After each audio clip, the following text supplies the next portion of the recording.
प्रभाव है कि वो नर्क नहीं जाएगा, भले भुगतान करना पड़े, लेकिन भुगतान आपको करना पड़ेगा, आपको कोई बचा नहीं सकता कर्म से।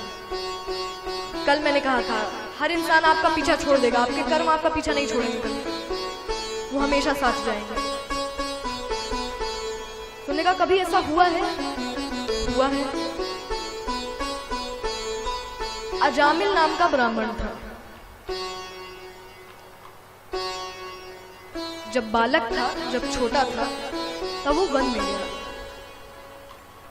वहां पे उसने गलत संग देख लिया, और क्योंकि छोटा था तो मन में बुराई चल गया। अब एक बुराई जैसे गई वैसे बाकी भी आ जाती है। फिर वो गलत काम करने लगा, वो झूठ बोलने लगा, वो मदिरा पान करने लगा, सारी बुराइयां आ गई। जो पत्नी थी वो घर में रहती थी। अब एक दिन कुछ ब्राह्मण पत्नी के घर के सामने से गए।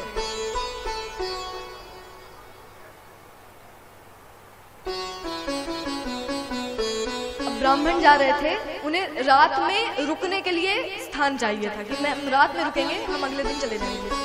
तो आसपास के लोगों ने कहा ब्राह्मण का घर है अजामिल, पर ब्राह्मण कहलाने योग्य नहीं।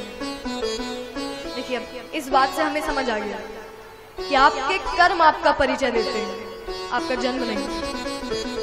कोई भी कुल हो, कोई भी खानदान हो, अगर आपके कर्म अच्छे नहीं है ना, यहाँ की नजरों में आप, भगवान की नजरों में आप अच्छे नहीं हैं, कितना ही बड़ा कुल क्यों ना हो।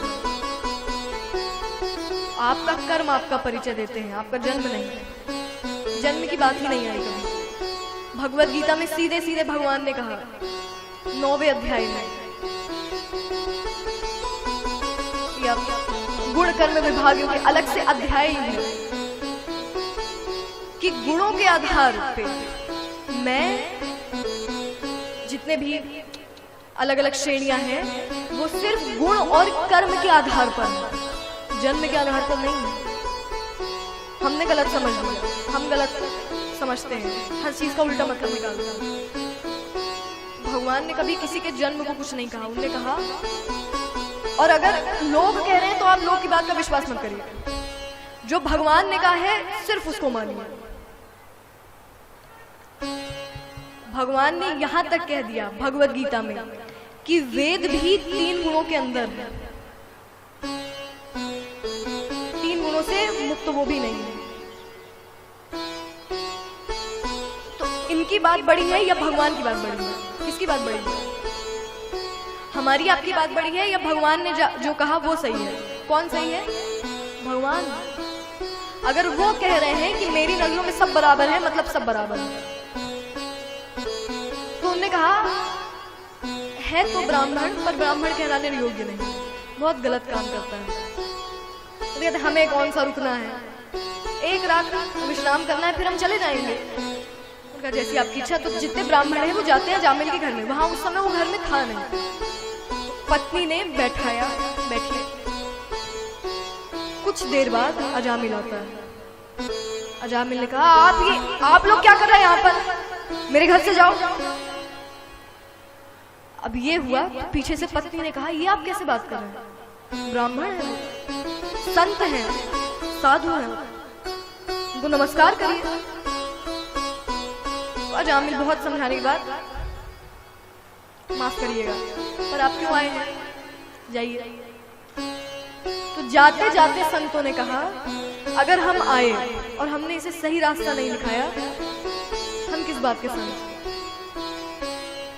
और ब्राह्मण गलत नहीं है, गलत संगति में है बस। और आपकी संगति आपके व्यक्तित्व को बनाती है। उनने कहा सिर्फ एक चीज हमें दे दो। उन्होंने कहा क्या? बोले तुम्हारे पुत्र हैं, 10वां पुत्र होने वाला था। उन्होंने कहा अब जो पुत्र होगा उसका नाम नारायण रखना, उसका नाम नारायण। पत्नी ने कहा आपकी जो आज्ञा। अब वो हर समय नारायण पानी ले आओ, नारायण वहां चले जाओ, नारायण। पूरा जीवन, पूरा समय उसका नारायण नारायण बस। अंतिम क्षण आता है, मृत्यु का समय आता है, यमदूत आते हैं। जब यमदूत आए, अब अजामिल उन्हें देखता है। अब उसे समझ आ गया अंतिम क्षण है ये तो। यमदूत कहते हैं चलो, तुम्हारा स्थान यहां नहीं है, वहां है यमपुरी में। अब क्योंकि सामने उसी का पुत्र वो खेल रहा था। अब अजामिल कहता है नारायण मुझे बचाओ, नारायण मेरी रक्षा करो। अब ये आवाज गई भगवान तक। भगवान ने अपने पार्षदों को भेजा, जाओ उसकी रक्षा करो। वहां से भगवान के पार्षद आते हैं, यहां से यमदूत रहते हैं। यमदूतों से भगवान के पार्षद ने कहा जाओ यहां से, भगवान उसकी रक्षा कर रहे हैं। वो यमदूत कहते हैं अरे भगवान को नहीं बुला रहा है, ये अपने पुत्र को बुला रहा है। भगवान कहते हैं पुत्र समझकर, पिता समझकर, पति समझकर, कुछ भी समझकर नाम मेरा ले रहा है, और मुझे जिसने बुला लिया मैं उसके पास जाऊंगा। अंत में भगवान के पार्षदों ने कहा जाओ यहां से। फिर वो वापस जाते हैं यमराज के पास। भगवान के पार्षद खड़े, हम नहीं ला पाए उसे। यमराज कहते हैं तुम्हारे अहोभाग्य, तुमने भगवान के पार्षदों के दर्शन कर लिए, और अगर वो किसी की रक्षा कर रहे हैं तो मैं कुछ नहीं कर सकता, आ जाओ। ऐसे अजामिल की रक्षा हुई। और देखिए ऐसा नहीं भगवान ने रक्षा कर दी फिर क्षमा कर दिया फिर चला गया। वो कर्म का भुगतान तो करना ही पड़ा, जीवित रहते रहते करना पड़ा। बिना भुगतान किए कुछ नहीं हुआ, पर कष्ट भी उतना नहीं मिला।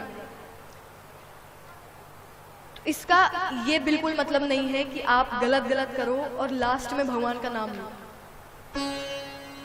सुखदेव जी यही समझा रहे कि जिसने शुरू में नहीं लिया, पूरे जीवन नहीं लिया, वो लास्ट में नहीं ले पाएगा, वो अंत समय में नहीं ले पाएगा। आदत डालो। इसलिए पहले बच्चों के नाम भगवान के रखे जाते थे, अब तो कुछ भी होता है, कुछ कुछ नाम के कोई अर्थ भी नहीं होते। खैर, अजामिल की कथा से हमें क्या शिक्षा मिली?